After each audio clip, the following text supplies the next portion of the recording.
Miles, all these parts are important. You can't lose any of my parts. Okay, line them up for me. Let's go line them up. If you want to be in motorcycle restoration, you got to learn how to line up parts. What it?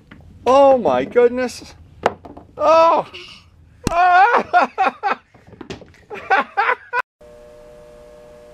As I'm out here in the garage, it should be a very easy day to sequence up some production. And it's actually going to go up into the 30s today. Wow. Some days I have to work around snow or rain or some other thing. Today, the sun is shining. We just need for it to warm up just enough that I can do some painting. Luciano's busy working on his latest project, the one we just picked up. I can't wait to see how he's doing, get up there in the week to come. And as crazy as some of these projects are, they keep us out of jail, keep us off drugs, mostly. Keep us away from the bars, mostly.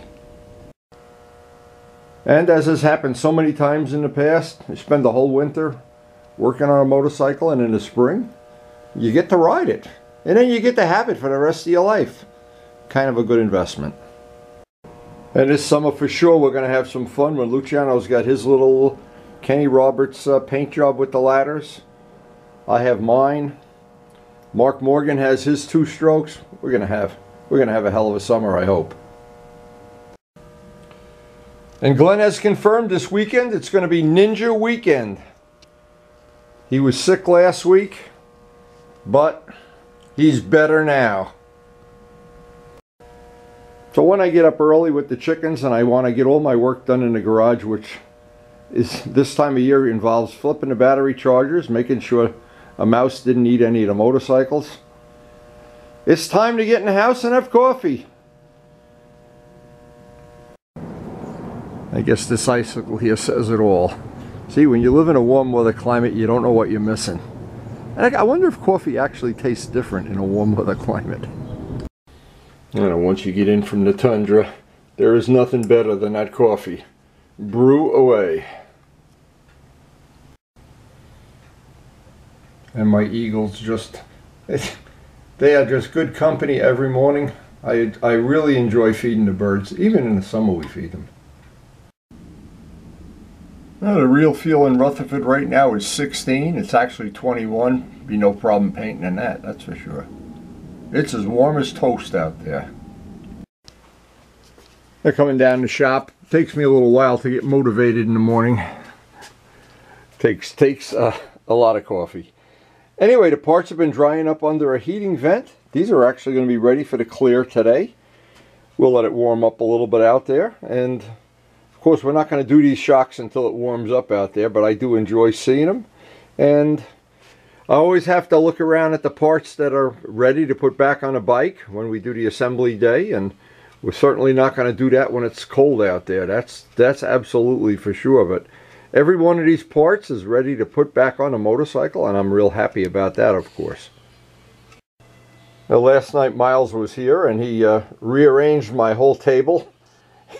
I couldn't find one of my bumpers either. Oh, it's so much fun having them over here. But anyway, what I'm trying to sequence up here, and it's a good little tip to pass on. I've been waiting. I hate to mix up a batch of clear to do a pinstripe. So I was waiting, and part of good sequencing, this part's ready for the clear, the hub is ready for the clear, and I can get Steve's parts done. I can do that. The best thing to do is to do that early, get it out in the garage, then it gases off, and I can bring it in to dry inside the house at night. And of course I got half of the wheel done, doing the second half today, but I did find something really significant out. Now, I had done yesterday one side of this wheel. And I got, well, this was going to be a separate repair, of course. I looked and I thought, I don't know if you're going to really see in here. So I didn't spend a lot of time in there. But then, when I was putting the stuff back after Miles left, I put this in place and I said, just dropped it in. And I said, oh my God, you do see the whole middle of that. So, yeah, I really don't want to have... that to be any rougher than it has to be. So what it is, when I'm all done with the wheel, or even today, it doesn't matter, sometime today, I will spend a little more time in there and make sure you see the other side with the cush drive you don't see. This side you see, so I wouldn't want to have this all really nice and shiny, and then in here it looks like somebody, you know, a squirrel puked in there or something. So that's an important thing sometimes to do these kind of semi-assemblies. Just, I always think you got to spend the time on the parts you see and spend a little less time on the parts you don't see. So I guess before I do anything, I ought to mix up some clear, get out there before the wind starts howling.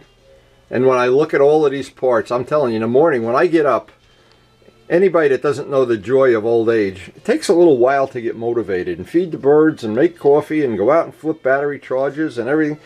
And there's a lot of days I'm really not moving that fast. Then I come down here and I start looking at all these parts ready to put back on the bike. And I start dreaming about what it's going to be like when this whole bike is in one piece, how nice it's going to look. And it really makes me happy. This has really been, of all the restorations I've done, and you could figure how many that is yourself, a lot. This one is looking like it's going to be my favorite. And I always think, and this is Najat's pictures that are hanging in the shop, I always think that was one of my favorite restorations. And then I look back to 1976, imagine, and I think, boy, that's an old picture. I think that was one of my favorite restorations, and it was such a big thrill being on a cover of a magazine. But you know what the reality is? There's a really reality to this. They're all good. And they're like children. You think you love one a little more than the other, but in the end, you love them all. And I always think of these restorations as my children. I always do think of my models as my children. And maybe they are, I don't know. Anyway, time to get mixing paint. This is the 5-star clear that we've been using on, well, maybe 3 or 4 years. Really good results with this. The stuff's around $100 a gallon, $90 if you can get it over at Gavin's on discount. Really good quality stuff. I've had good luck with it.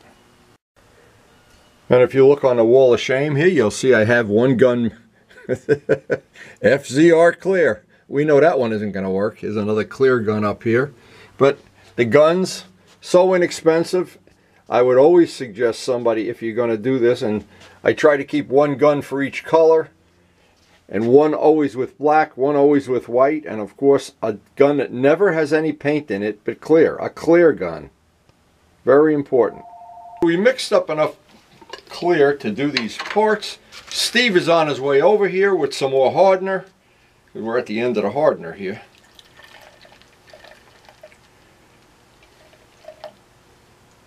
And it looks like the weather's cooperating. There isn't a hurricane blowing so far. But remember that word "so far." That word "so far" is a big word. Anyway, now these lids from time to time leak. You never know when they leak and when they don't leak. It's your lucky day.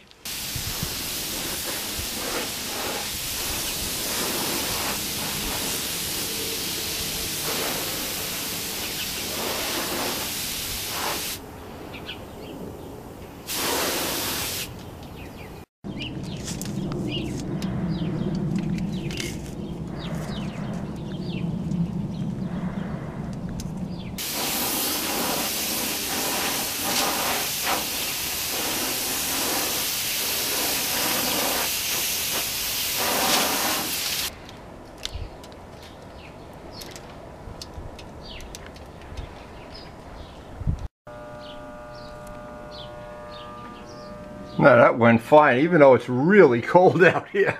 Whoa, is it cold. Doesn't look cold because the sun is out, but it's cold.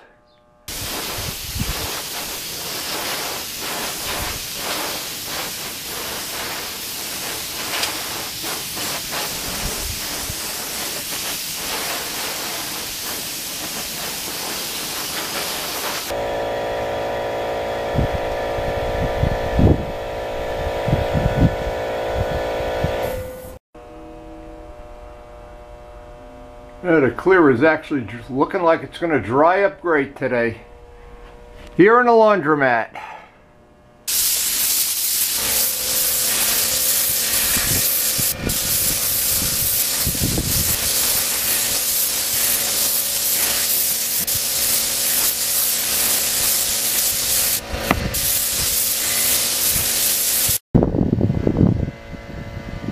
I sprayed this with very, very low pressure, just trying to get the coats on nice and even. In this cold weather, the hardest thing is your hand freezes to the gun. And I really can't paint with heavy gloves on. Hey, that's going to be fine. That's going to be fine.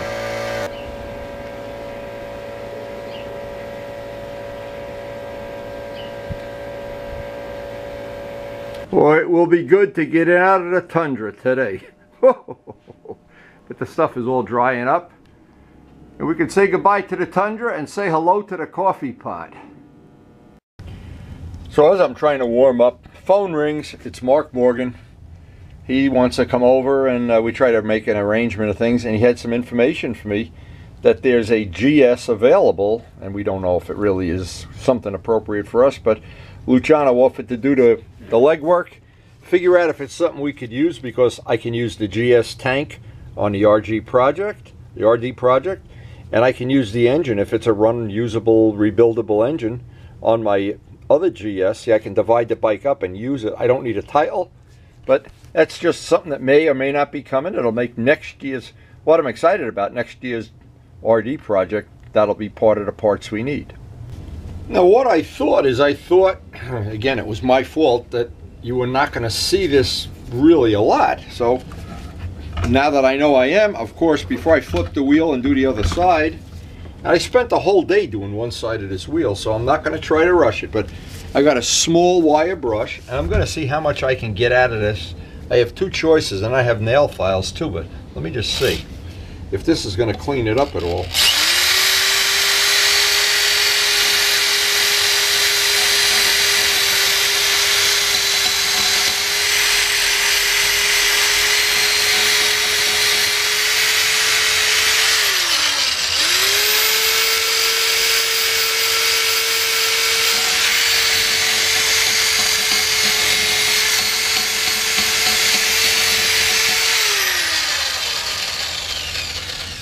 Yeah, actually it's going to take a little time, but that's one choice. Now the other choice is I have the nail files and some 220. Let's see which, I want to see which of these two ways is going to be the easiest or the most productive. Let's see. I really didn't know I was going to see this. Boy, is that a good thing I caught that. And it reminds me, when I did the Kawasaki 750 wheels, I really didn't realize how much you saw the hub, and then I had to go back and redo the hub. See, and I never want to move on to the next part of the job until one part is done. And I figured if I get the other side of the wheel done today, I'll be really, really happy. And we got a lot of projects coming. And Luciano got the bike from yesterday running already. He's as happy as could be. I love hearing people in the morning that are so happy. Now, if this GS turns out like I hope, I'll have it's so nice. I'll have a tank for the RD project and an engine for the GS project in one buy. And of course, we'll try to get it for a lot less money than they're asking. But yeah, another handy tool of these things from Harbor Freight, but you never know. You never know which ones are going to be able to get in these areas.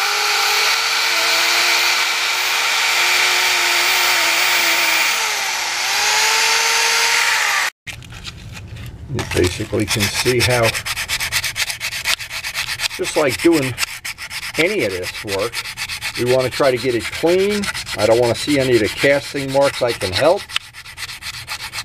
And so it looks like this is something that's going to add a day or so to the project, but I don't care, because this is going to be, that disc is all nice and clear now. Look at how much stuff is coming out of here. So I use that little baby vacuum cleaner as I'm going along, just to keep the material from making a mess. And it looks like 220 grit on the end of one of these nail files, as combined with, we have all of these little grinders.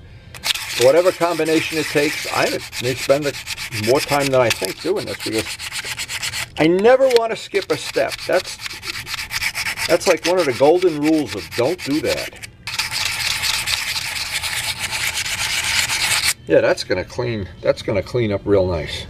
But it's gonna be a little bit of a labor of love, that's for sure.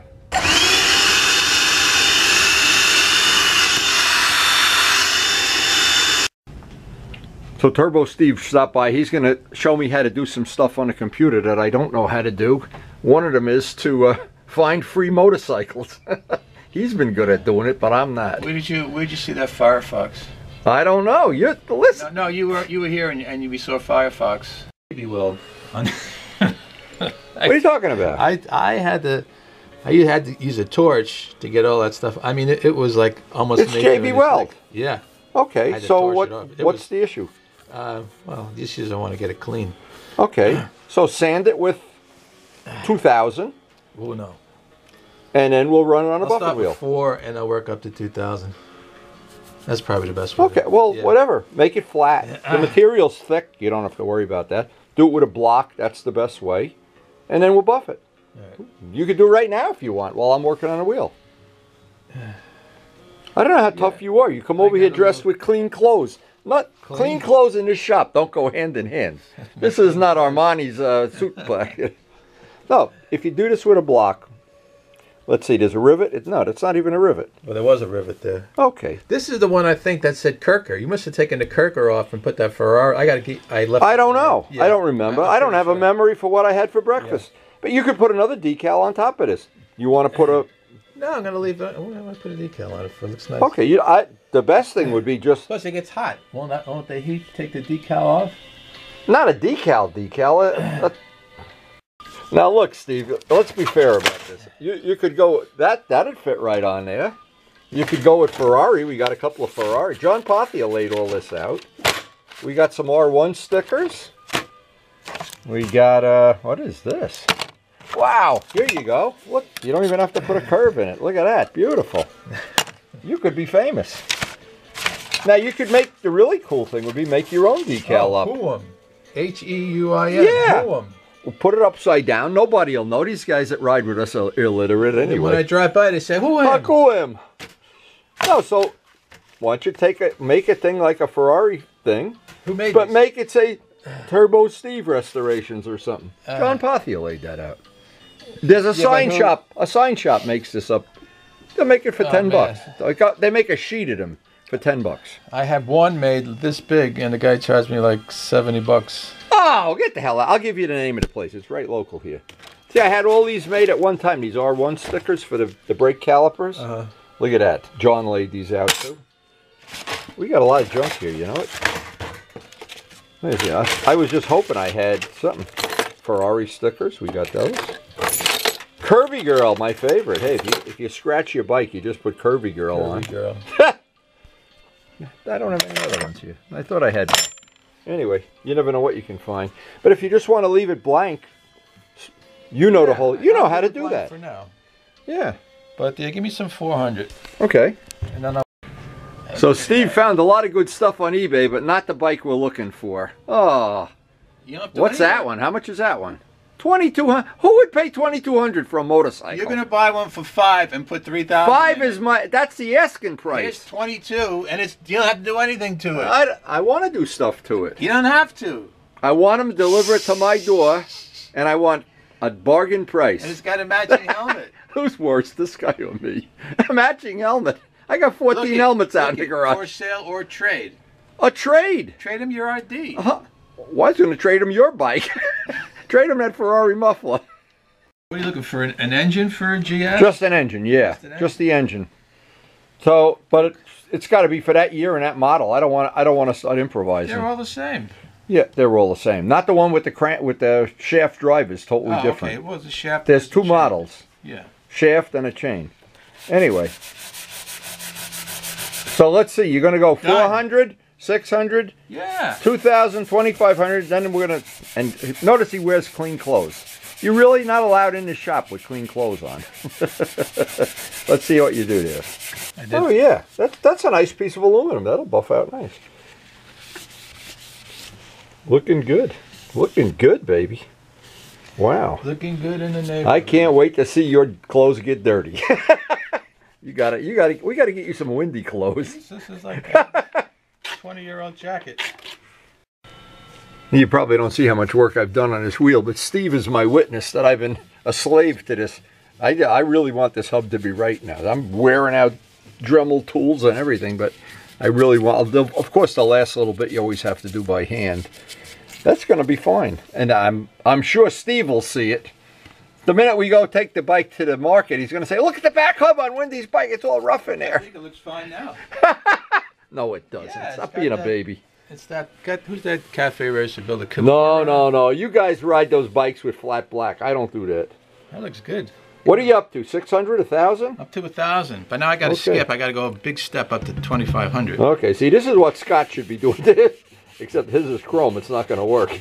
This only works on aluminum, not chrome. And how did we check if it's aluminum? Just put a magnet on it. We sent it out to a lab. Yeah. Unbelievable. Okay, you went up to 2,500 with that? 2,500. Okay, now the next thing you do, just take, I'll give you an SOS pad. Do the same thing with an SOS pad. And we'll go over to the polisher and try it.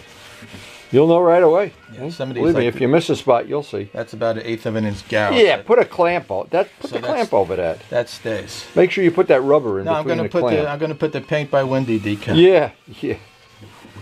Buffing by Steve. But this is the part here. That's the part you're gonna see. So always spend the most time on the part you see.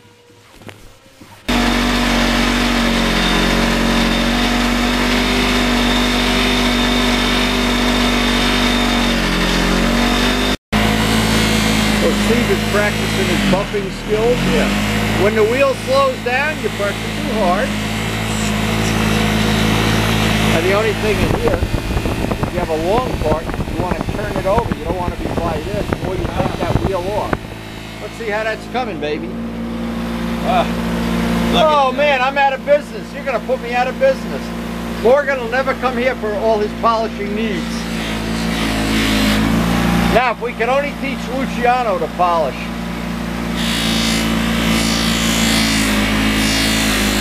That's obviously a Harbor Freight buffer. See, this is what Scott needs, but I don't know if he's got one. Coming out nice, right? Beautiful. Now, when you're all done, we'll run a little hand buffer and some flints. Oh, come on. Man, alive. Now, you put the big light on, now you can see what you're doing. How cool is that? How much did you want for this muffler? Price just went up. So that's a good lesson in buffing and the main thing is he's getting dirty. I love it. No more GQ clothes here. There you go. Then for the other half, flip it over so you're not near, your hands getting near that wire wheel. If you hear him scream, you know you got too low. How nice is that? Very cool. So I decided today, the way the day is playing out, I'm working with Steve, trying to get his stuff done. I'm gonna spend the rest of the day polishing in here and cleaning, and I've got the flapper and I've got all the stuff there, but it's always an important thing not to go to step 3 until you finish step 2, and that will finish then this side of the wheel, and then the next day, hopefully tomorrow, we'll get to do the other side. But he's grinding away here, grinding up aluminum, baby. More fun than living in Bolivia. So of course, any job like this, you just take the towel. That's why we have hundreds of towels. Just throw it right in the laundry.